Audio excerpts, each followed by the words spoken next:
Hello students, তোমরা যারা গৌড়বঙ্গ ইউনিভার্সিটির আন্ডারে প্রথম সেমিস্টারে ছাত্রছাত্রী আছো এবং তোমাদের এডুকেশন সাবজেক্টটা মাইনর কোর্স হিসেবে আছে, আজকের ক্লাসটা তোমাদের জন্য অত্যন্ত গুরুত্বপূর্ণ।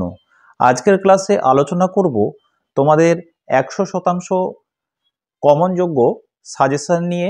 তার পাশাপাশি আলোচনা করব তোমাদের কোশ্চেন প্যাটার্ন নিয়ে, অর্থাৎ তোমাদের university of Gour Banga education minor যে পরীক্ষাটা হবে, তোমাদের কত মার্কের পরীক্ষা হবে এবং তোমরা কোন দাগে কত নম্বরের প্রশ্ন তোমরা সেখান থেকে কয়টি প্রশ্নের অ্যান্সার করবে। তো তোমরা প্রথম থেকে শেষ পর্যন্ত আমাদের এডুকেশন মাইনর অর্থাৎ তোমাদের এই মাইনর পেপারের যে টপিকটা আছে, যে টপিকটা নিয়ে তোমাদের 4টি মডিউল তোমাদের পড়তে বলা হয়েছে, অর্থাৎ তোমাদের টপ নাম হলো ফিলোসফিক্যাল ফাউন্ডেশন অফ এডুকেশন, শিক্ষা দর্শন এবং দার্শনিক ভিত্তি। অর্থাৎ শিক্ষার যে সমস্ত ভিত্তিগুলো আছে, শিক্ষা সম্বন্ধে, শিক্ষার কার্যাবলী এবং শিক্ষার গুণাবলী, অর্থাৎ শিক্ষার সঙ্গে যে সমস্ত গুণাবলীগুলো আছে সমস্ত কিছু তোমাদের এই অধ্যায় থেকে অর্থাৎ 4 মডিউল থেকে তোমাদের পড়তে বলা হয়েছিল। তো আমি আজকে তোমাদের পুঙ্খানুপুঙ্খভাবে অর্থাৎ সব থেকে কোন প্রশ্নগুলো তোমরা জোর দিয়ে পড়বে এবং তোমরা এই পরীক্ষার শর্ট টাইমে তোমরা কিভাবে প্রিপারেশন নিবে সেটাও আমি তোমাদের আজকে এই ভিডিওতে বলবো। তাহলে দেখো, তোমাদের যে পেপারটা আছে ডিএমসি ইডিএন 101, এটা হলো তোমাদের পেপার কোড। এবার বুঝতে হবে তোমাদের এখানে তোমাদের প্রথম 1 নং দাগে 2 মার্কের 8টি প্রশ্ন থাকবে, সেখান থেকে 5টি প্রশ্নের অ্যান্সার করতে হবে 1 নম্বর দাগে। তারপরে 2 নং দাগে তোমাদের 8 মার্কের 8টি প্রশ্ন থাকবে এবং 5টি প্রশ্নের অ্যান্সার করতে হবে। তাহলে 1 নং দাগে তোমাদের থাকছে 2 × 5 তাহলে 10 এবং 2 নং দাগে 8 × 5 8 5 40, টোটাল হলো তোমাদের 40 আর 10 50 মার্ক। তো এই 50 মার্ক তোমাদের লিখিত পরীক্ষা হচ্ছে। এবার আসি তোমাদের মূল আলোচনায়। এই 50 নম্বর তোমরা কিভাবে নাম্বারটা তুলবে, অর্থাৎ 50 মার্ক তোলা তো সেটা কারোরই পক্ষে পসিবল হয় না, কিন্তু 8 5 40 নম্বর তো তুমি তুলতে পারবে।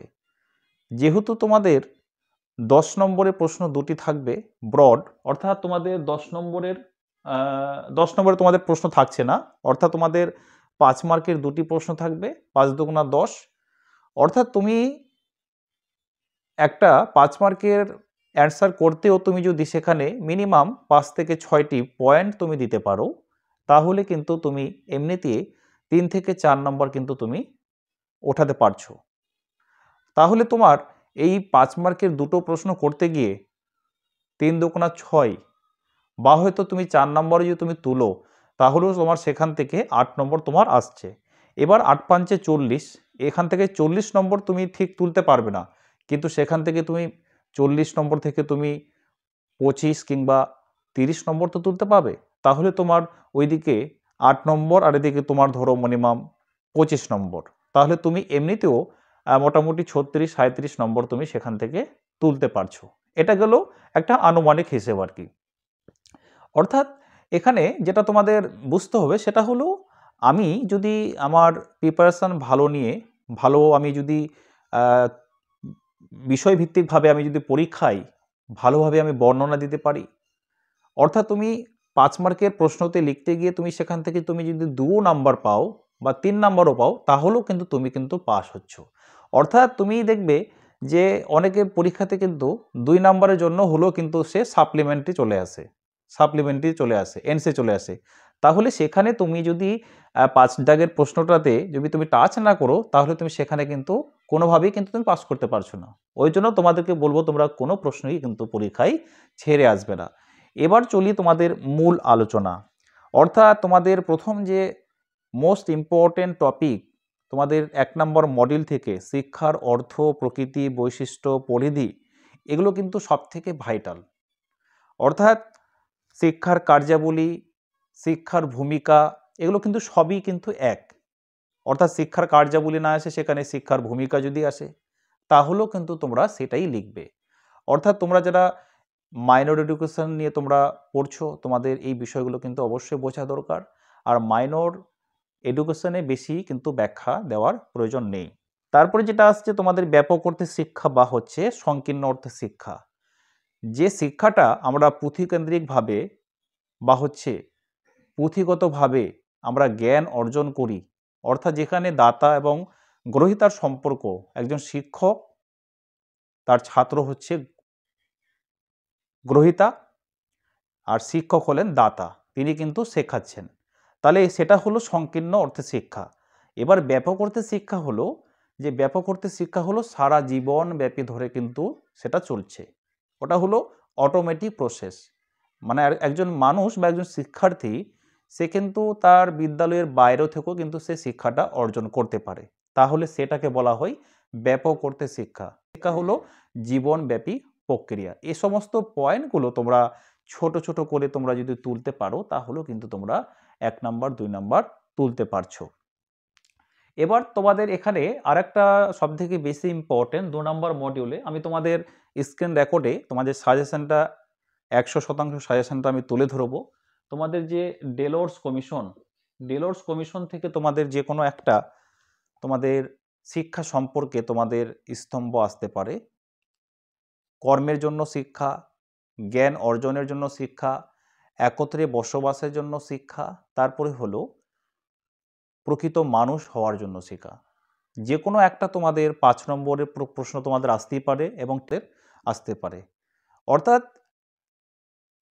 ডেলোর্স কমিশন তার শিক্ষার স্তম্ভে তিনি বলেছিলেন, অর্থাৎ 1996 সালে ডেলোর্সের পুরো নাম হলো জ্যাকস রুসো, তিনি তার প্রতিবেদন একটি দাখিল করেন 1996 সালে। যে প্রতিবেদনটি ছিল একটি আন্তর্জাতিক খ্যাতিনামা প্রতিবেদন। আর সেই প্রতিবেদনটি কিন্তু কোনো পত্রিকা বা হচ্ছে কোনো সংবাদপত্রে কিন্তু সেটা ছাপানো হয়নি, সেটা শুধুমাত্রই কিন্তু এমনিতে একটা ছোট একটা পুস্তক কিন্তু মানে ছিল, কিন্তু সেটা পরে কিন্তু আর বইয়ে প্রকাশ হয়নি। তো তোমাদের এই প্রতিবেদন সম্বন্ধে যদি তোমাদের জানতে হয় ডেলোর্স কমিশন থেকে, তাহলে যে কোনো একটা প্রতিবেদন তোমাদের আসতে পারে। তো এগুলো কিন্তু তোমাদের ভালো করে পড়তে হবে। তো তোমাদের বেশি আমি তোমাদের সময় নিব না, তোমরা চলো। আর একটা বিষয়, তোমরা যারা অনলাইন ক্লাসের জন্য অ্যাডমিশন নিতে তোমরা ইচ্ছুক আছো, তাছাড়া তোমাদের পরীক্ষার সময় তো তোমাদের চলে এসছে, অর্থাৎ তোমাদের যে নোটসগুলো বা হচ্ছে তোমাদের স্টাডি ম্যাটেরিয়ালগুলো তোমরা যদি পড়তে চাও পরীক্ষার জন্য, তাহলে 7001482202 এই নম্বরে যোগাযোগ করে তোমরা মাইনর এডুকেশনের স্টাডি মেটেরিয়ালটা পারচেস করতে পারো। তোমাদের পরীক্ষা সামনে এগিয়ে আসছে, তার জন্য তোমাদের কিছু ডিসকাউন্টে তোমাদেরকে দিয়ে দেওয়া হবে। তো তোমরা চলো এবারে তোমরা গুরুত্বপূর্ণ 100% মাইনর এডুকেশনের সাজেশনটা দেখে নাও। তোমাদের মাইনর পেপারে যে সমস্ত প্রশ্নগুলো সব থেকে নির্ভরযোগ্য সেটা হলো প্রথম 1 নম্বর মডিউল থেকে আমি শুরু করছি। শুধুমাত্র ব্রড প্রশ্ন, ফিলোসফিক্যাল ফাউন্ডেশন অফ এডুকেশন, তোমাদের পেপার কোড ডিএমসি ইডিএন 101, এটা হলো তোমাদের পেপার কোড। প্রথম প্রশ্নটা হলো শিক্ষার অর্থ, প্রকৃতি বা বৈশিষ্ট্য ও পরিধি সম্পর্কে আলোচনা করো। এটা একসঙ্গে থাকবে।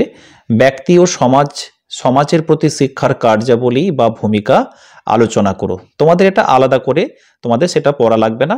যদি কোনো সমাজের প্রতি বা কার্যাবলী বলে আসে তাহলে কিন্তু তোমরা শিক্ষার ভূমিকা বা হচ্ছে পরিধি বৈশিষ্ট্যগুলোই কিন্তু তোমরা পরীক্ষায় লিখে আসবে। তারপরে ব্যাপক অর্থে শিক্ষার ধারণাটি বিবৃত করো, শিক্ষার প্রকৃতি পরিধি আলোচনা করো। এবার যদি তোমাদের ব্যাপক অর্থে শিক্ষা আসে, সেখানেও কিন্তু তোমরা শিক্ষার প্রকৃতি বা পরিধি সম্বন্ধে সেটা পুরো কিন্তু 10 নম্বরের জন্য লিখবে। তারপরে শিক্ষা বলতে কি বোঝো, শিক্ষার সংকীর্ণ এবং বিস্তৃত ধারণার মধ্যে পার্থক্য লেখো। শিক্ষার সংকীর্ণ বিস্তৃত ধারণা বলতে যে সমস্ত শিক্ষাটা পুঁথিকেন্দ্রিকভাবে আমরা বিদ্যালয় থেকে অর্জন করে থাকি, অর্থাৎ আমাদের ক্লাস শেষে বা হচ্ছে আমাদের পরীক্ষার শেষে যে আমাদের ডিপ্লোমা সার্টিফিকেটটা দেওয়া হয়, যেটা আমাদের প্রদান করা হয়, সেটাকে বলা হয় সংকীর্ণ অর্থে শিক্ষা। তারপরে সংকীর্ণ বা ব্যাপক অর্থে শিক্ষা কি? সংকীর্ণ ও ব্যাপক অর্থে শিক্ষার ত্রুটিগুলি সমাধান করো। এটা হচ্ছে 5+5। তারপরে নেক্সট প্রশ্ন, সংকীর্ণ অর্থে শিক্ষার ধারণাটি বিবৃত করো। এটা 5 মার্কের জন্য। তারপর চলে যাব শিক্ষা দর্শন। এটা কিন্তু খুব একটা ভাইটাল চ্যাপ্টার তোমাদের। শিক্ষা দর্শন কাকে বলে? শিক্ষা দর্শনের পরিধি আলোচনা করো। অথবা পরীক্ষায় প্রশ্নটা যদি এমন আসে, শিক্ষা দর্শন বলতে কি বোঝো? শিক্ষা দর্শনের প্রকৃতি বা বৈশিষ্ট্য, গুরুত্ব বা প্রভাব সম্পর্কে আলোচনা করো। প্রকৃতি, বৈশিষ্ট্য, গুরুত্ব বা প্রভাব সব কিন্তু একই কিন্তু বিষয়। তারপরে শিক্ষা দর্শনের মধ্যে সম্পর্ক কিরূপ, এটা কিন্তু দেখাও, এটা এরকম বলা হচ্ছে। অথবা শিক্ষা বলতে কি বুঝো? শিক্ষা ও দর্শনের মধ্যে সম্পর্ক আলোচনা করো। তারপরে দেখো 2 নম্বর মডিউল, অর্থাৎ ডেলোর্স কমিশন তোমাদের শিক্ষা লক্ষ্য, উদ্দেশ্য, কারণ পড়তে হবে। শিক্ষার ব্যক্তিতান্ত্রিক লক্ষ্য, শিক্ষার ব্যক্তিতান্ত্রিক লক্ষ্যগুলি ব্যাখ্যা করো। শিক্ষার সমাজতান্ত্রিক লক্ষ্যের সংজ্ঞা দাও। এর সীমাবদ্ধতাগুলি কিভাবে সম্পর্কিত সেটা কিন্তু আলোচনা করতে বলা হচ্ছে। অর্থাৎ সমাজতান্ত্রিক বা হচ্ছে ব্যক্তিতান্ত্রিক লক্ষ্যের সমন্বয় সাধন করা যায় কিভাবে। তারপর নেক্সট প্রশ্ন, ডেলোর্স কমিশন প্রস্তাবিত 4টি স্তম্ভ সম্পর্কে আলোচনা করো। সংক্ষেপে ডেলোর্স কমিশনের রিপোর্ট বা প্রতিবেদন সম্পর্কে আলোচনা করো, যেটা 1996 সালে প্রতিবেদনটি দাখিল করা হয়েছিল। তারপরে ডেলোর্স কমিশনের উপর একটি সংক্ষিপ্ত টিকা, সেটা একত্রে বসবাসের জন্য হতে পারে, কর্মের জন্য হতে পারে, ঠিক আছে, প্রকৃত শিক্ষার জন্য হতে পারে, যে কোনো একটা স্তম্ভ তোমরা ভালো করে পড়ে নেবে। তারপরে হচ্ছে শিক্ষার লক্ষ্য সম্পর্কে ডেলোর্স কমিশনের অভিমত গুরুত্ব সহকারে আলোচনা করো। প্রশ্ন কিন্তু বিভিন্নভাবে ঘুরিয়ে আসতে পারে, কিন্তু ডেলোর্স কমিশন থেকে তোমাদের মাথায় রাখতে হবে যে জ্যাকস ডেলোর্সের কোন প্রশ্ন আসছে, তোমরা সেটাই কিন্তু বর্ণনা দিবে। তারপরে শিক্ষার ব্যক্তিতান্ত্রিক লক্ষ্যের উপর টিকা লেখো। শিক্ষার ব্যক্তিতান্ত্রিক লক্ষ্য কি, এর লক্ষ্যের সমর্থনে যুক্তি দাও। তারপর চলে যাব ডেলোর্স কমিশন অনুযায়ী আধুনিক শিক্ষার লক্ষ্য আলোচনা করো। এটা কিন্তু ডেলোর্স কমিশন থেকেই প্রশ্নগুলো করা আছে। এখানে আমি পার্ট করে সংক্ষিপ্ত টিকা, জানার জন্য শিক্ষা, লার্নিং টু নো, কর্মের জন্য শিক্ষা, লার্নিং টু ডু, একত্রে বসবাসের জন্য শিক্ষা, লার্নিং টু লাইভ টুগেদার, হওয়ার জন্য শিক্ষা, লার্নিং টু বি, এগুলো কিন্তু টিকা আকারে তোমাদের আসতে পারে। তারপর শিক্ষার উপাদান, এখান থেকে তোমাদের পড়তে হবে মোস্ট ইম্পর্টেন্ট, শিক্ষার উপাদানগুলি সংক্ষেপে আলোচনা করো। শিশু কেন্দ্রিক শিক্ষা বলতে কি বোঝো? শিশু কেন্দ্রিক শিক্ষার বৈশিষ্ট্য, গুরুত্ব আলোচনা করো। তারপরে একজন আধুনিক শিক্ষকের গুণাবলী বা দায়িত্ব, কর্তব্য সম্পর্কে লেখো। এটা অথবা দিয়ে রয়েছে একই। তারপরে বিদ্যালয়ের লক্ষ্য বা কার্যাবলী আলোচনা করো। তারপরে প্রথাগত সংস্থা হিসেবে শিক্ষামূলক প্রতিষ্ঠানের কার্যাবলী আলোচনা করো। বিদ্যালয়ের সমাজের ক্ষুদ্র সংস্কর হিসেবে গড়ে তোলার উপায়গুলি লেখো। তারপরে ভারতীয় দর্শন থেকে ইসলামিক শিক্ষার বৈশিষ্ট্য, গুরুত্ব সম্পর্কে আলোচনা করো। ইসলামিক মতে শিক্ষার লক্ষ্য, পাঠ্যক্রম, শিক্ষণ পদ্ধতি, শিক্ষকের ভূমিকা ও শৃঙ্খলা আলোচনা করো। তারপরে পাশ্চাত্য দর্শন, আদর্শবাদ বা ভাববাদীর মতে শিক্ষার লক্ষ্য, পাঠ্যক্রম, শিক্ষণ পদ্ধতি, শিক্ষকের ভূমিকা, শৃঙ্খলা আলোচনা করো। ভাববাদীদের মতে শিক্ষকের ভূমিকা, শৃঙ্খলা সম্পর্কে আলোচনা করো। তারপরে বাস্তববাদ থেকে আদর্শবাদ কি আলাদা, এটি ব্যাখ্যা করো। বাস্তববাদ বা আদর্শবাদের মধ্যে পার্থক্য আলোচনা করো। তারপর 3 নম্বর মডিউল থেকে এটা অথবা দিয়ে এখানে রয়েছে আরো, শিক্ষাক্ষেত্রে বৌদ্ধ দর্শনের অবদান আলোচনা করো। বৌদ্ধ শিক্ষা ব্যবস্থার প্রধান বৈশিষ্ট্য, এই শিক্ষা ব্যবস্থার গণতান্ত্রিক উপাদান বিবৃত করো। তারপরে প্রয়োগবাদ বলতে কি বুঝো? শিক্ষায় প্রয়োগবাদীর প্রভাব আলোচনা করো। তারপরে দর্শনের বৈদিক স্কুলগুলির বৈশিষ্ট্য আলোচনা করো। প্রসঙ্গে যোগ দর্শন আলোচনা করো। তারপরে শিক্ষাক্ষেত্রে বৌদ্ধ দর্শন বা বৌদ্ধ দর্শনের শিক্ষা লক্ষ্য, পাঠ্যক্রম, শিক্ষাদান পদ্ধতি, এগুলো কিন্তু এখান থেকে তোমাদের পড়তে হবে। তারপরে বাস্তববাদ অনুসারে শিক্ষাদানের পদ্ধতি সম্পর্কে আলোচনা করো। এটা তোমরা একটু দেখে নাও। এগুলো অষ্টাঙ্গিক মার্গ, বৌদ্ধ দর্শনের অষ্টাঙ্গিক মার্গ, এগুলো এখান থেকে থাকবে। তারপরে 4 নম্বর মডিউল, পাশ্চাত্য দার্শনিক, স্বামী বিবেকানন্দের অবদান, রবীন্দ্রনাথ ঠাকুরের অবদান। এখানে তোমরা যেটা পড়বে, স্বামী বিবেকানন্দের শিক্ষার সংজ্ঞা, স্বামী বিবেকানন্দের, রবীন্দ্রনাথ ঠাকুরের শিক্ষার ভাবনা, এগুলো কিন্তু তোমাদের এখানে পড়তে হবে। তারপর জন ডিওর শিক্ষা চিন্তা আলোচনা করো। এটা আমি স্ক্রল করে তোমাদেরকে দেখাচ্ছি, তোমরা দেখে নাও। এগুলো সমস্তগুলো কিন্তু ইম্পর্টেন্ট, এর বাইরে তোমরা কোনো প্রশ্ন তোমরা পরীক্ষায় পাবে না, অর্থাৎ এই সমস্ত প্রশ্নগুলো পড়ে গেলে তোমরা কিন্তু 100% কমন পাবে। আর তাছাড়া তোমরা যারা স্টাডি ম্যাটেরিয়াল পারচেস করতে চাইছো তাহলে 7001748202 এই নম্বরে যোগাযোগ করে তোমরা স্টাডি ম্যাটেরিয়ালটা পারচেস করতে পারো। তোমাদের একটু ডিসকাউন্ট দিয়ে তোমাদের এই স্টাডি ম্যাটেরিয়ালটা দিয়ে দেওয়া হবে।